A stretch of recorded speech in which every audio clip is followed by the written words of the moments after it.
안녕하세요, 김효석입니다. 하루 1책, 매일 한 권의 책을 읽어드립니다. 오늘 함께 할 책은요, 말을 잘 하려면 3M 법칙만 기억하라. 아주 제목이 마음에 들죠? 누구나 말을 잘하고 싶을 거예요. 나는 말 잘하는 게 싫어. 물론 옛날에는 말 잘한다는 것을 말만 많다, 가볍다 이렇게 여겼던 시대가 있었습니다. 하지만 이제는 아니죠. 내가 생각하는 거, 이런 것을 잘 표현하는 것이 중요한 시대잖아요.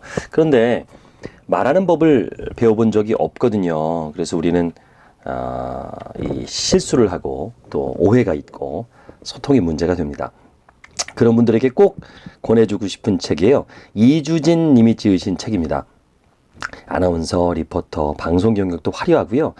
또 14년간 학생들을 지도한 또 강사, 선생님입니다. 그러다 보니까 실제적으로 본인이 지도하고 겪었던 것들이 책 속에 잘 녹아들고 있어요. 작가님의 첫 번째 책인데요. 저는 이 첫 번째 책 쓰신 분들 책을 보면서 느끼는 게 진짜 고생했겠다. 저야 책을 자주 내니까 예전 같은 그런 초심은 없는 것 같아요. 책 쓰는 게 좀 부담 없어요. 저는 1년에 한 권 이상씩 내고 있으니까. 근데 첫 번째 책 내는 게 진짜 힘들거든요. 그리고 힘이 잔뜩 들어가 있고 욕심이 많아요. 그래서 작가의 첫 번째 책은 신장 개업한 집에 가면 푸짐하게 얻어먹을 수 있죠. 그런 기분이랄까? 정말 많은 컨텐츠가 있습니다. 아낌없이 쏟아분, 앞으로 책을 어떻게 쓰려고 그러나 할 정도로 모든 것을 쏟아넣은 책입니다. 또 나름 저도 이제 스피치 전문가니까 보면서 이거 괜찮은데? 이렇게 풀이를 했구나. 이렇게 해서 그랬네. 무릎을 치는 경우가 많았던 책이에요. 그래서 소개해드립니다. 우선 3M을 풀어드리면 3M 이제 첫 번째 이제 마인드입니다. 마인드에도 이제 SOS라는 공식이 있어요.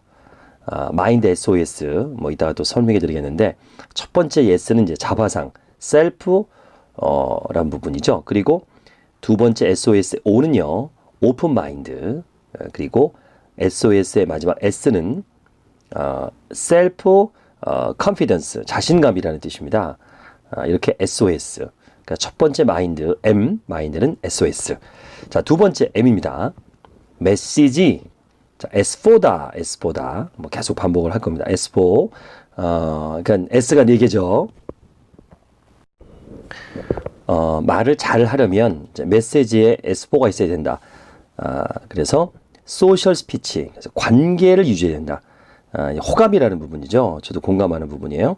그리고 스마트 스피치, 논리적으로 말해야 된다. 똑슬 나게 말해야 된다. 그리고 세 번째 S는요, 스페셜 스피치, 선명하게 기억할 수 있도록 각인시켜야 된다라는 말이고요. 네 번째 S는요, 중요합니다. 심플 스피치, 군더더기 없이 깔끔하게 해라 라는 게 이제 두 번째 M, 메시지입니다. 자, 마지막으로 이제 M은요, 첫 번째 마인드, 그리고 두 번째는 메시지잖아요. 마지막 M은요, 메신저입니다. VIP로 메신저를 방송하라 해서 또 메신저도 이제 세 가지예요. VIP. 어떻게 전달할까를 생각하는 이제 V. 보이스, 목소리 중요하죠. 어떻게 전달할 것인가. 두 번째 I, I. 이미지가 좋으면 전달력이 높아지죠. 어떤 그 이미지라는 게 꼭 생긴 거가 아니라 다양한 시각적인 언어입니다. 표정이라든가 손동작 이런 것들. 그리고 마지막으로 VIP잖아요. 포지션, 지위와 역할에 맞는 목소리를 만들자. 그 사람의 포지션이 얼마나 중요한지를 아주 잘 정리한. 그래서 3M 첫 번째 뭐라 그랬죠? M 기억나십니까? 마인드, 생각. 마인드. 두 번째 M은 메시지. 그리고 세 번째 M은 메신저입니다. 자, 첫 번째 마인드는 SOS, 두 번째 메시지는 S4, 그리고 VIP 이렇게 정리가 되어 있습니다. 책을 보시면 되는데요. 제가 좀 맛배기로 소개를 좀 해드릴게요. 우선 책을 쭉 넘겨서 저는 이제 이북으로 이 책을 보고 있습니다. 첫 번째 M은 마인드라 그랬잖아요. 어떤 마인드냐? 긍정의 마인드냐, 부정의 마인드냐? 긍정의 마인드죠. 그리고 있는 그대로 받아들이는 거, 내가 지금 어떤 상황인지를 인정하는 거, 그랬을 때 진정성이 나오죠. 또 자신감, 마인드, 자신감, 이런 부분입니다. 자, 우선 마인드의 이제 S, 자신과 소통하라는 뜻인데요. 이게 되게 어려운 부분이에요. 이제 가장 중요한 부분이기 때문에 맨 앞에 뽑은 것 같아요. 소통을 강의하다 보면 그래요. 낯선 사람과 오히려 소통이 쉽고요. 가까운 사람, 소중한 사람일수록 소통이 어려워요. 낯선 사람한테는 조심해요. 근데 가까운 사람은 조심하지 않아요. 소중한 사람은 오히려 편하니까 편하게 말하고 막 말해요. 상처되죠. 나도 마찬가지죠.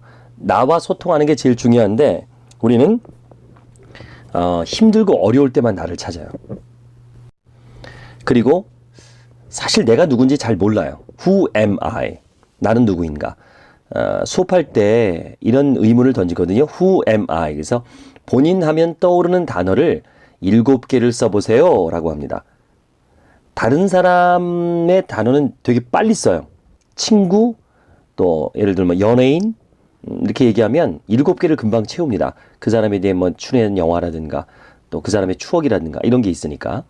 근데 나를 표현한 7개를 쓰세요 그러면 의외로 되게 오래 걸립니다. 내가 어떤 사람인지, 내가 무엇을 좋아하는지, 무엇을 잘하고, 어떤 취향을 가졌고, 어떤 음식을 좋아하고, 누구와 함께 있을 때 행복하고, 어떨 때 즐겁고, 어떨 때 화가 나고, 어떨 때 스트레스가 풀리는지. 중요하잖아요. 남한테는 관심이 많은데 정작 나에게 잘 몰라요. 나를 잘 몰라요. 그 자기를 표현하라 그러는 게 이제 자기소개잖아요.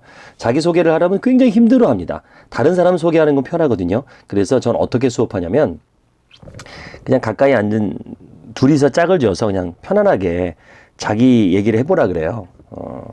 내가 얼마나 어려운 시절이 있었고 그건 얘기해 줍니다. 그걸 어떻게 극복했고 지금은 어떤 꿈을 갖고 있다. 그런 다음에 앞에 나와서 내가 나를 소개하는 게 아니라 내가 방금 들었던 옆에 동료를 소개하라 그러면 진짜 잘합니다. 이것처럼 내 자신의 자화상을 그려보려 하면 되게 힘들어 합니다.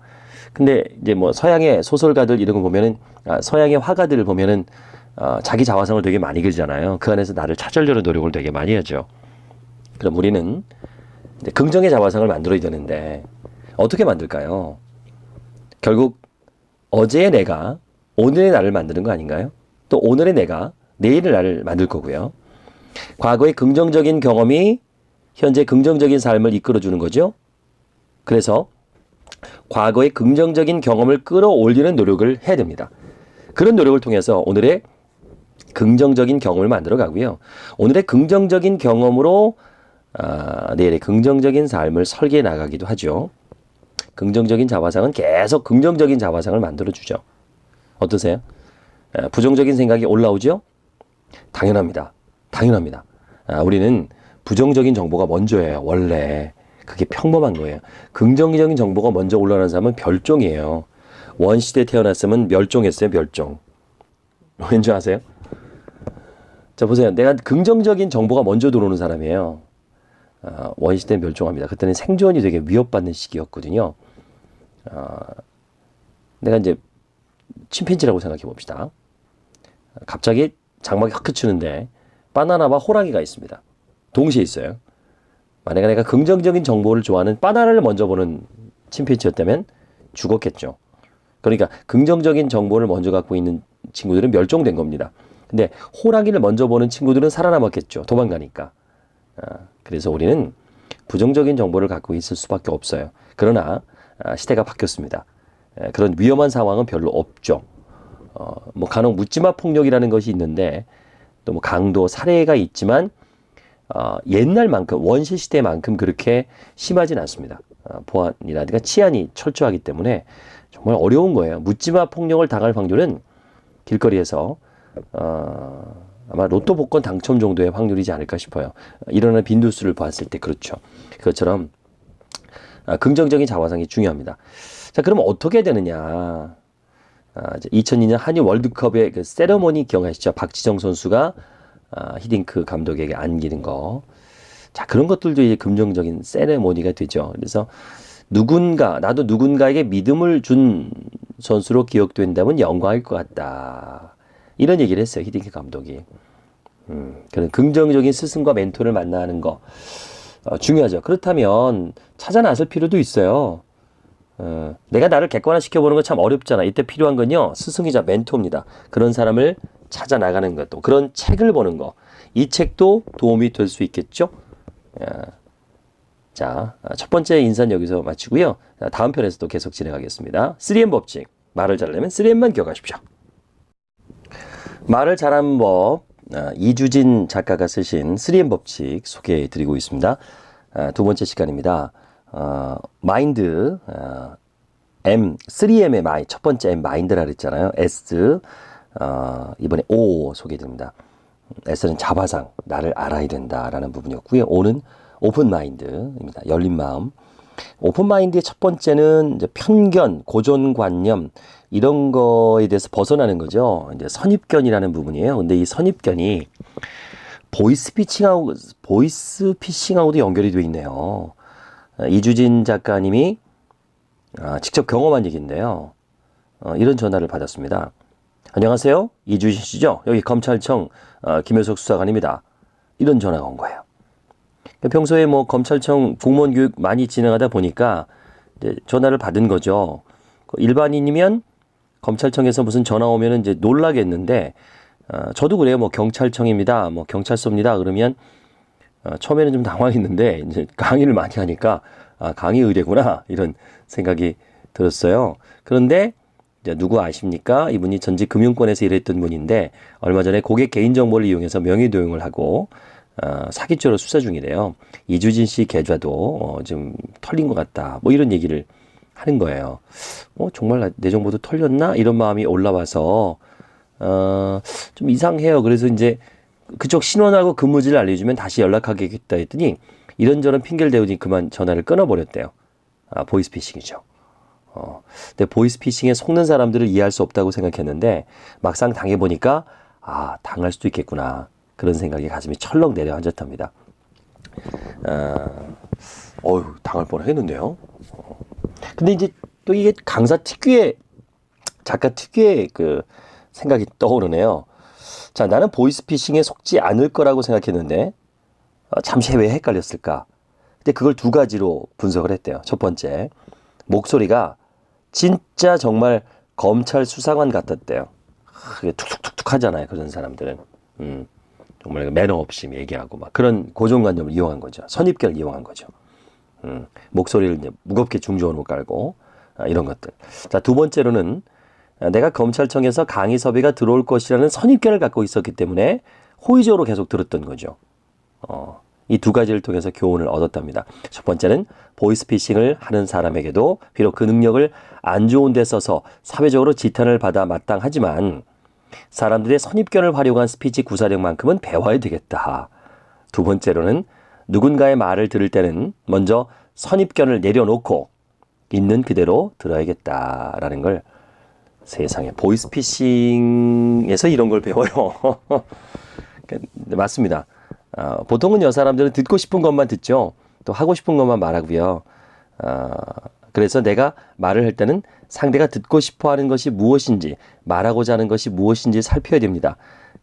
그리고 상대의 말을 들을 때는 내가 듣고 싶은 말만 듣는 것은 아닌가, 이걸 살펴야 되겠죠. 이런 거죠. 어떻게 보면 나는 선입견에서 자유로워야 되지만 어떤 면에서 스피치를 할 때 상대에게는 또 선입견을 이용할 필요는 있습니다. 나는 주의해야 되지만 이용하는 방법도 있죠. 어느 정도는 우리가 선입견을 왜 안 하세요? 하죠. 그런 거를 배운 거죠. 보이스피싱을 하라는 건 아니고요. 여기 좀 요약을 해놓은 게 있습니다. 온에어라 그래서 선입견 없이 상대를 대하는 법. 첫 번째, 인정하자. 다르다는 걸 인정하자. 내 기준에서 보지 말고. 당연히 그 중요한 부분이에요. 인정해 주는 거, 이거 어렵습니다. 왜 안 되지? 왜 못해? 인정하지 않는 거죠. 그리고 존중하자. 내 의견만이 아니라 상대 의견도 존중하자. 들려고 노력하는 부분들, 이런 부분이 선입견을 없애는 가장 중요한 것 같아요. 이제 세터민들 탈북 분들을 이제 스피치를 가르쳤던 경험 얘기를 썼네요. 아무래도 이제 사투리 억양이 좀 있잖아요. 그 으 발음과 우 발음, 어 발음과 오 발음이 좀 달라요. 그래서 우리 한번 해봅시다. 뭐 이렇게 소울 뭐 이렇게 오 발음이 좀 달라요. 거기는. 그래서 우리 다 함께 스피치를 봅시다. 그러면 우리 다 함께 스피치 배워봅시다. 뭐 이렇게 하잖아요. 그런 억양들이 좀 변화가 심하죠. 그래서 이질감을 느끼게 되죠. 근데 사투리라는 거는 어떻게 보면 아름다운 우리말 가운데 하나고 지역민의 긍지를 이어갈 수 있는 고유의 또 토속 언어잖아요. 근데 지금은 표준어를 구사할 줄 아는 것이 경쟁력이 돼버렸어요. 어쩔 수 없이 표준어 구사에 신경을 써야 되겠죠. 특히 대외적으로 공식적인 자리라면 더 그렇고요. 세터민들에게 그 사투리 교정해주는 것은 그들만의 일이 아니고 또 이 세터민이라는 신문 때문에 주눅이 들거나 힘들어하지 않고 또 표준말을 쓰게 되면 자연스럽게 선입견이 줄어들잖아요. 그래서 훈련 방법을 이제 만들었대요.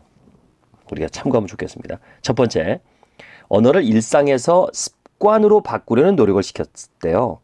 표준어를 많이 듣고 따라해 보는 겁니다. 이때 활용해야 할 표준어는요, 방송에서 사용하는 뉴스 대본이나 MC 대본입니다.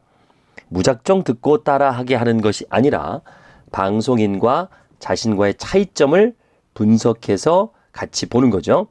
어느 부분에서 억양이 다른지 밑줄을 그어가면서 차이를 정확하게 확인해야 됩니다. 그러려면 본인의 말하는 걸 녹음해야 돼요. 그러니까 내가 한 거를 녹음한 걸 듣고 또 내가 따라하고 싶은 아나운서나 MC들의 목소리를 똑같이 들어보는 거죠.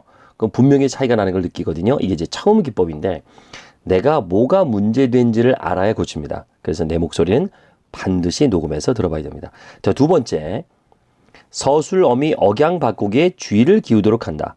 이 대부분 사투리 억양 가운데 서술, 어미들은 급격히 올라가거나 내려가거나 길게 끄는 특유의 끝처리가 있어요. 끝 억양의 변화를 특히 신경 써서 부드럽게 올리고 내리는 연습을 했더니 큰 도움을 얻게 됐습니다. 세 번째, 톤의 일정함을 지키도록 하는 거예요. 사투리 억양이 정겹게 들리는 이유 중에 하나는요, 톤의 변화가 있다는 겁니다. 처음에는 사투리의 억양이 밋밋하게 들릴지 모르지만 톤을 일정하게 유지하면서 억양을 평평하게 펴는 훈련을 시키는 거예요. 그리고 그 효과는 금방 봅니다. 이게 이제 뉴스를 하면 이게 잘 돼요. 일반적인 사투리는 엄마 밥 먹었나? 밥 먹었나? 이렇게 되거든요. 근데 엄마 밥 먹었나? 우리 그 표준어는 되게 심 재미가 없어요. 액센트도 별로 없고 밥 먹었나? 했나? 이게 좀 사실은 좀 어떻게 보면 매력이 있을 수 있는데 아니면 또 호남 사투리에서 먹었더란가이? 이게 좀 정겹잖아요. 먹었나? 안 먹었나? 뭐 이런 것들 정겨운데 우리 먹었어? 안 먹었어? 참 이 뭐 맛대가리가 없습니다. 그래도 어떻게 해요? 표준은 그런데. 그래서 평탄하게 읽는 거죠. 밥 먹었나? 밥 먹었나? 이런 거죠. 밥 먹었나? 이렇게 자꾸 펴보는 연습. 먹었나? 이게 아니고 뭐 이런 부분들. 사투리 잘 안 되죠? 흉내내는 거야. 정리해봅니다. 사투리 교정 연습 팁 정리해보면 평소 습관 바꾸기. 그래서 따로 뭐 일상에서 연습을 따로 하는 게 아니라 평소에 그냥 표준어 사용하는 습관을 자꾸 가져보고 표준어를 쓰는 사람과 어울리고 뉴스나 이런 걸 자꾸 듣는 거. 또 서술어미 억양 바꾸기. 롤러코스터처럼 급격하게 상향 하향되는 끝어미 처리가 없게 억양을 좀 평평하게 유지해 보도록 하는 거고요. 또 톤을 일정하게 연습하는 거예요. 입을 동그랗게 열고 해보는 겁니다. 말하기 가장 편한 톤으로 이게 내 톤이군요. 그러면 이제 안녕하세요, 반갑습니다. 1분 1초마다 인생을 바꿀 수 있는 기회가 온다. 근데 1분 1초마다 이거보다는 1분 1초마다 가장 편안하게 낼 수 있는 목소리로 연습을 하는 겁니다.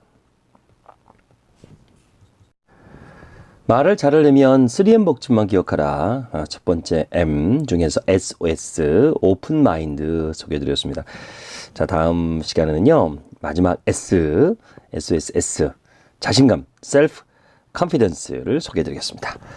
말을 잘하려면 3M만 기억하십시오. 3M, 마인드, 마인드. 첫 번째 M은 마인드였습니다. 거기에 SOS, 첫 번째 S는요, 나를 이해하는 거, 자기 이해. 두 번째 O는요, 오픈 마인드, 이제 S, 셀프 컨피던스, 자신감입니다.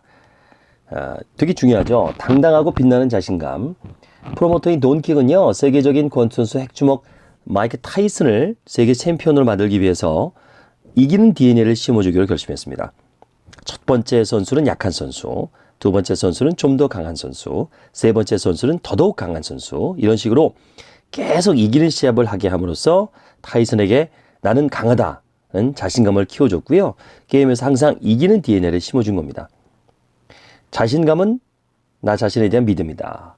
자신감이 없으면 그 어떤 말도 힘이 없습니다. 따라서 말을 잘하려면 확고한 자신감을 가져야 되죠. 자신에 대한 믿음이 없다면 남들 앞에서 나를 믿어달라고 자신에게 말할 수가 없잖아요. 그런데 스피치도요, 남들 앞에서 나와서 말하는 것도요, 처음부터 잘하는 사람 없습니다. 누구나 무대 위에 서면 떨리거든요. 그러니까 앞에서 말씀드린 돈 킹이 마크 타이슨에게 이기는 DNA를 심어준 방식을 적용해 보는 거예요. 처음에는 아주 편한 상대에게 말하는 연습을 하고요. 그 다음에는 좀 더 낯선 사람 앞에서 말하는 연습을 하고요. 나중에는 아주 낯선 사람 앞에서도 말을 해도 자신 있게 말하는 자신감을 가질 수 있거든요. 여기서 중요한 건요, 끊임없이 말하는 자리에 서본다는 겁니다. 가족 모임에서, 동아리 모임에서, 회의석상에서 기회 있을 때마다 말하는 연습을 하다 보면요, 자신도 모르게 자신감이 생겨서 수천 명의 대중 앞에서 당당하게 말할 수 있는 용기를 갖게 되는 거죠. 저는 이걸 어디서 직접 경험했냐면 학교 동아리에서 경험했어요. 그 전까지는 남들 앞에서 말한다는 게 진짜 힘들었는데 무슨 생각이 들었는지 이제 아나운서가 되고 싶은 거예요. 뭔가 멋있잖아요. 아나운서는 TV에 나오고. 근데 이제 학교 방송 아나운서에 지원을 해서 어렵게 합격을 했는데 이건 뭐 회식 자리만 가면 계속 사회를 시키는 거예요. 신입이라고. 그 지들은 술 먹고 주목도 안 해요. 그러니까 오히려 그게 전 도움이 됐어요. 날 쳐다보지 않으니까 사람들이 사회를 보는 때 부담이 없는 거예요. 이렇게 한 번, 두 번, 세 번, 여러 번 사회를 보다 보니까 제법 제가 사회를 보는 겁니다. 자꾸 하다 보니까 이런 거 아닌가 싶어요. 지금은 뭐 자연스럽죠. 이제 뭐 오래됐으니까. 이제 쇼호스트가 되기 위해서 처음으로 카메라 테스트 시험을 보고 온 제자가 있었어요. 선생님, 카메라와 환한 조명 앞에 서니까 너무 떨려서 입은 덜덜덜덜덜, 다리는 후덜덜했어요. 무슨 말을 했는지 기억도 안 나요. 너무 속상해요. 거기에 울음을 막 터뜨린 거예요. 그로부터 한 달 후였던가요? 다른 곳에 시험을 보러 갔는데 이번에는 처음만큼 떨지 않아서 준비한 것은 잘 말하고 왔다고 그러는 거예요. 훨씬 자신감이 붙은 거죠. 나도 안 떨고 말할 수 있구나, 이런 생각이 들었죠. 자, 두 번째 시험에서 얻은 큰 소득이라고 했습니다. 카메라 앞에서 자꾸 서다 보니까 자신감이 생긴 거거든요. 자신감은 이렇게 생기는 겁니다. 어느 한순간 자신감이 생기기를 기다릴 수는 없고요. 지금 할 수 있는 작은 일부터 시작해서 자꾸만 익숙하게 만들어가는 거예요. 우리가 떨린다는 건, 자신감이 없는 건 낯선 상황이 그렇거든요. 두려우니까 남 앞에서 얘기한다는 거 안 해본 거잖아요. 우린 안 해본 것에 대해서는 두렵습니다. 떨립니다. 근데 해본 것은 안 두렵죠. 근데 별 방법이 없어요. 해보는 거예요. 아니, 자꾸 해봤는데 왜 두려워요? 별거 아니라는 걸 알았으니까. 그런 부분에서 자신감은 훈련이다. 그래서 자신감을 갖기 위한 단계적 훈련 방법을 이제 정리해 봅니다. 첫 번째, 말하기의 재료를 충전하라. 호기심을 가지고 다양한 정보를 알려는 노력이 필요해요. 사람들은 자신이 알고 있는 것에 대해서 말하고 싶은 욕구가 있거든요. 굳이 나서서 말할 필요가 있는가 라면서 뒤로 빼지 말고요. 적극적으로 말하기를 시도하는 거예요. 지금 당장 입을 때 보세요. 책을 읽고 있는 지금 이 순간 책 읽기를 멈추고요. 오늘의 날씨에 대해서 말해보는 거예요. 자, 오늘의 날씨. 이때 말을 잘 하려고 노력하지 말고요. 있는 그대로 머릿속에 떠오르는 생각들을 꺼내보는 거예요. 미사여구를 사용하면서 맛있게 말하는 것은 다 문제죠. 입을 떼는 연습이 먼저입니다. 자, 그럼 처음에 말하기 좋은 소재는 날씨 얘기입니다. 우리 MC들이나 뭐 DJ나 이런 다 그래요. 날씨 얘기는 되게 편해요. 뭐 어제보다 추웠다는 둥, 뭐 어제보다 따뜻했다는 둥, 바람이 분다는 둥, 이런 얘기는 누구나 관심을 갖고 있는 부분이잖아요. 또 뉴스에 나오는 사건 중에서 인상 깊은 이야기, 또 최근에 본 책 중에 이런 구절들, 최근에 본 영화 얘기, 이런 거 해보는 거죠. 자, 두 번째는요. 말하기 전에 생각 정리하는 겁니다. 입을 때는 훈련이 어느 정도 반복되면 이제는 생각을 정리해서 말하는 습관을 들이게 되는 거예요. 하루아침에 되는 일은 아니죠. 꾸준히 뇌를 사용하면서 언어적 습관을 바꾸는 연습이 필요합니다. 회사에서 자신의 의견을 말하거나 친구끼리 자신의 생각을 말하거나 일상에서 무엇인가 나의 의견이나 주장을 말해야 되는 자리가 있다면 말이 나오는 대로 먼저 뱉어보는 게 아니라 스스로 자신의 생각에 대해서 충분히 정리할 필요가 있습니다. 자신의 생각을 정리하고 말을 떼는 습관은 경솔한 언행을 줄일 수 있고요. 분위기에 맞게 센스 있는 말을 할 수 있고요. 말 실수를 줄일 수 있습니다. 생각을 정리하는 방법은요. 첫 번째, 내가 이야기하고자 하는 핵심은 내용은 뭐지? 주제잖아요. 목적 이런 거죠. 그럼 두 번째는요. 무엇부터 이야기를 할까? 무엇부터 말을 꺼낼까? 마지막으로 어떻게 마무리를 할까? 이러면 정리가 잘 되겠죠? 자, 마지막 세 번째, 체면을 버리자. 나의 생각이나 의견을 말하기 전에요. 혹시라도 이 의견을 말하고 창피를 당하면 어떠나 하는 소극적인 자세를 버려야 됩니다. 사람들은요, 생김새가 다르듯이 모두 다르거든요, 생각도. 남과 나를 다르게 인정하고 내 생각을 소신 있게 말하는 연습을 해야 되죠. 내가 생각하는 것보다 상대는 내 생각을 존중하고 있다는 생각을 갖고요. 내가 한 말에 대한 그 어떤 책임과 결과도 지겠다. 용기 있는 자세로 소신 있게 말하는 습관을 들여야 되겠습니다. 결국 끊임없이 도전하는 거죠. 해보고 도전하는 거죠. 낮은 자존감을 높이는 말하기 5단계 소개해드립니다. 자신을 인정하는 말을 하자. 그래. 있는 그대로 나를 받아들이자. 세상에는 나는 단 한 사람이다. 특별하다. 인정하기 싫은 과거 모습도 기꺼이 받아들이는 거예요. 근데 난 뭐 찌질했어. 공부 못했고. 하지만 어때? 다른 거 잘하는 부분이 있잖아. 난 소중하니까. 이렇게 하는 거죠. 또 자신을 용서하는 말을 하는 거예요. 뭐 누구나 실수하고 실패할 수 있습니다. 질타하거나 막 이럴 수 있어요. 질타받을 수 있습니다. 그러나 그래도 자신을 용서하는 거예요. 자신의 불순물을 제거하는 거예요. 용서하자는 것이 그걸 인정하자는 건 아닙니다. 그래, 실수 안 하는 사람이 어디 있나? 누구나 실수할 수 있지. 반성하면 돼. 내가 잘못한 부분은 인정하고 용서를 구하고 출발해야지. 이런 마음이요. 또 나에 대해서 하루에 한 번씩 칭찬하는 말을 해보는 거예요. 나를 과소평가하지 말고요. 나를 과소평가할수록 실수에 예민하기 마련하죠. 그래서 항상 자신을 격려하고 용기를 북돋아주는 자세가 필요합니다. 나를 격려하고 칭찬하면 긍정적인 에너지를 받아서 힘을 낼 수 있거든요. 오늘 나에게 칭찬을 한 가지 해보세요. 그래, 오늘은 참 잘했어. 파이팅! 이렇게요. 자, 말을 잘하려면 3M을 기억하라 해서 첫 번째 M, 마인드 소개해드렸습니다. 마인드. 그냥 대충 소개해드린 겁니다. 더 자세한 것은 책을 사서 보시면 돼요. 말을 잘하고 싶으세요? 이 책 3M 법칙 꼭 기억하시기 바랍니다. 말을 잘하는 법 3M 법칙만 기억하라. 첫 번째 M은 마인드입니다. 자, 두 번째 M은 메시지입니다. 메시지. 메시지도 S4가 있어요. S4.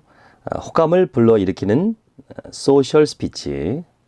논리적으로 똑소리 나는 스마트 스피치. 선명하게 기억하게 만드는 스페셜 스피치. 깔끔하고 분명하게 말하는 심플 스피치로 나눌 수 있죠. 자, 소셜 스피치. 결국 이제 호감인데요. 관계 유지하고 호감을 불러일으켜라. 행복은 물질이 아니라 관계에 있다. 행복은 물질이 아니라 관계에 있다. 아무리 가지고 싶어 하는 집과 보석을 소유했어도 으리으리한 집에서 함께 사는 사람과의 관계가 좋지 않다고 생각해 보세요. 사람과의 관계가 깨지면 마음의 중심도 깨지기 쉽습니다. 소셜의 사전적 의미는요, 사회의 사회적인 사교상해라는 뜻이에요. 사회 구조 속에서 개인의 위치와 관련된 형용사로 많은 사람들이 이어진다라고 말할 수 있는 거죠. 사회 속에서 묶여져 있고 연결되어 살고 있는 현대인들에게는 정보를 교환하고 감성적인 유대 관계를 만들어가고 소통하면서 남들과의 관계를 의식하고 중요시하는 관계 중심적인 스피치가 필요합니다. 그래서 고안한 것이 관계를 좋게 하는 스피치, 소셜 스피치입니다. 여기서는요, 반감, 동감, 공감을 이해하시면 됩니다. 반감, 동감보다는 공감이죠. 반감은 이런 거죠. 오늘 점심 식사는 짜장면 어때? 짜장면? 아이고 말도 안 돼. 오늘처럼 더운 날에 무슨 짜장면이야. 냉면 먹자. 냉면 먹어야 맞지. 자, 이런 얘기를 들었을 때 좀 짜증 나겠죠. 어떻게 좀 저렇게 무한까지 주면서 거절해. 그냥 냉면 어때? 더우니까 이렇게 말해도 되는 걸. 좀 상처를 받죠. 근데 회의 들어갔는데 이 친구가 또 그러는 거예요. 너무 실현 불가능한 아이도 아니에요? 저는 별로인 것 같은데요. 차라리 제 생각에는요. 이래버리는 거예요. 그럼 이제 마음의 문을 닫죠. 저 자식은 저거 맨날 내 의견에 반대. 밥 먹는 것부터 회의까지 말이야. 다음에 이분이 뭐 도와달라면 도와줄까요? 얄미워서라도 안 도와줄 것 같은데. 이제 이런 게 반감이 생기는 거죠. 동감은 그런 거예요. 동감은 그렇구나. 내 말 뜻이 뭔지 알겠네. 그럴 수도 있겠구나. 라고 하는 거죠. 근데 동감이죠, 이건. 근데 공감은 아니에요, 공감은. 공감은 뭐냐면, 감정을 공유하는 거예요. 감정을. 공감까지 가려면. 그랬구나. 나도 그 얘기를 들으니까 기쁘네. 그랬구나. 네 얘기 들으니까, 얼마나 힘들었어. 내가 그 입장이라도 진짜 힘들었겠네. 말 들으니까 나도 마음이 아프다. 이게 이제 공감이죠. 공감. 자, 반감을 사는 대화 공식 한번 볼게요. 상대의 의견을 공유하지 않는 거예요. 자신의 이야기만 전하는 거예요. 나는 이렇게 생각합니다. 이제 반감을 사는 대화 공식이죠. 두 번째, 동감을 사는 대화 공식입니다. 정보만을 공유하는 거예요. 무슨 뜻인지 알겠습니다. 무슨 뜻인지 알겠습니다. 이렇게 정보만 공유하는 거예요. 근데 공감은 달라요. 감정까지 공유하는 거예요. 감정까지. 무슨 뜻인지 알 것 같습니다. 저도 정말 기쁩니다. 이렇게 감정까지 공감해 주는 거.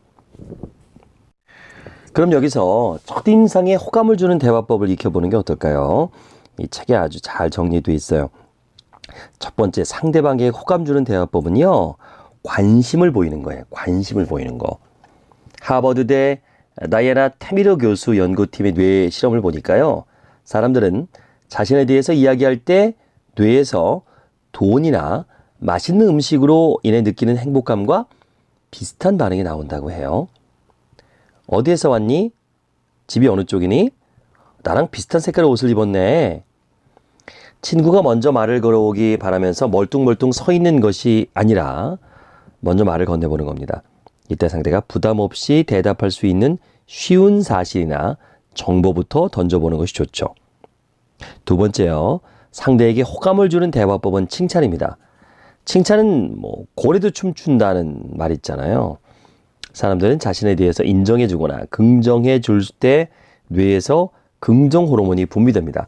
실제로 칭찬을 적극적으로 해주면 쾌감을 주는 도파민 호르몬이 잘 분비돼서 부정적인 생각이 사라지게 되죠. 관심이 가는 친구에게 어떻게 칭찬해야 할지 모르겠다면 가장 간단한 공감 칭찬법을 써보는 겁니다. 상대가 말하는 내용을 잘 듣고 고개를 끄덕이면서 공감을 표시하는 거예요. 특별한 칭찬의 말을 하지 않아도 나는 너의 의견에 동의한다는 뜻이 전달돼서 호감 지수가 올라갑니다. 우와, 너는 안내문 내용을 다 숙지하고 있구나. 정말 꼼꼼하고 기억력이 좋네. 여기서 좀 더 적극적으로 칭찬할 용기가 생긴다면 비유 칭찬법을 써보는 거예요. 이야, 정말 연예인 문근영처럼 동안이다. 피부가 아기 같아 좋아 보이는데요. 이런 거죠. 상대방의 장점이나 매력을 구체적인 비유를 들면 기분 좋아지겠죠. 상대에 대한 진심을 표현하는 기분 좋은 대화법으로 좀 더 긍정적인 유쾌한 하루를 만들어보는 건 어떨까요? 네. 자, 칭찬의 기술 알려드립니다. 결과를 칭찬하지 마시고요. 나중에 칭찬하지 마시고요. 보여지는 칭찬을 하지 마시고요. 두루뭉술하게 하지 마세요. 그러니까 첫 번째, 즉시 하세요. 즉시. 즉각적으로. 두 번째, 결과가 아닌 과정을 칭찬하세요. 노력을 칭찬하세요. 세 번째, 인격을 칭찬하세요. 돈이나 이런 게 아니라, 외모가 아니라 인격을. 네 번째, 구체적으로 칭찬하시면 됩니다. 자, 거절할 방법도 있어요. 부드럽게 거절하는 방법. yes and but인데요. 아, 예, 좋아요. 그런데 하지만 저는 이런 거죠. 아, 저녁 좋죠. 근데 어쩌죠? 저도 그러고 싶은데 이미 선약을 잡아놨네요. 선약이 없더라도 이렇게 선약을 잡아놨네요. 이렇게 하면 되는 거죠. 그러면 덜 무한하잖아요. yes and but. 아, 예, 좋아요. 근데 지금 제가 이런 거죠. 또 저도 이제 공감하는 부분이 이 책에 많이 있는데 why보다는 how다. why보다는 how다. 이게 무슨 얘기냐? 왜 보다는 어떻게. 왜 그렇게. 왜 그런 행동을 했지? 가 아니라 어떻게 하면 될까? 어쩌다 그렇게 됐지? 이렇게 되는 거죠. 왜라고 안 하게. 왜? 왜 그런데? 왜? 이거보다는 어쩌다 그렇게 된 건데. 무슨 일인데? 이렇게 물어보는 거죠. why보다는 how 화법을 쓰자. 이렇게 이 책은요, 좀 잘 정리가 되어 있어요. 우리가 알고 있는 그냥 뭐 경청하자, 뭐 잘 듣자, 말을 잘하자 아니라 3M, mind 뭐 이런 식으로 메시지, 뭐 이런 거, 메신저 이런 식으로 정리를 했고요. 또 그 각 M에도 뭐 SOS라든가 VIP라든가 4S라든가 지금 이제 4S를 소개해드리고 있죠. 스마트 스피치, 심플 스피치 이런 식으로 썼기 때문에 시간 나는 대로 보시면 하나하나씩 실천하시면 또 구체적인 사례도 있으니까요. 말을 잘하실 수 있습니다. 말을 잘하는 법 3M 법칙만 기억하시기 바랍니다. 이주진 작가가 썼습니다. 추천해드립니다. 꼭 구입해서 읽어보세요. 김효석의 하루 일책 도움이 되셨나요? 구독과 알람 눌러주세요. 그럼 매일 올라오는 영상을 자동으로 받아보실 수 있습니다.